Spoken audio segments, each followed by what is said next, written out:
Hello everyone, today I am going to show you how to recover Facebook permanently deleted account. Let's go to the video. First open the Chrome browser and search on the facebook.com/support.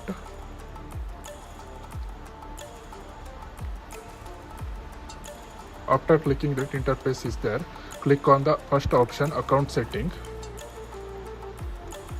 Then scroll down and click on the was this helpful tag. Click no.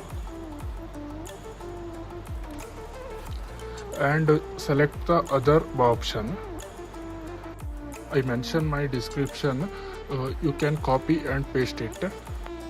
After paste successfully, you can click on the submit option.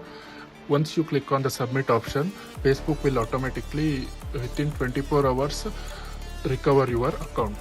And don't forget to change your phone number and email. Then don't forget to subscribe my channel.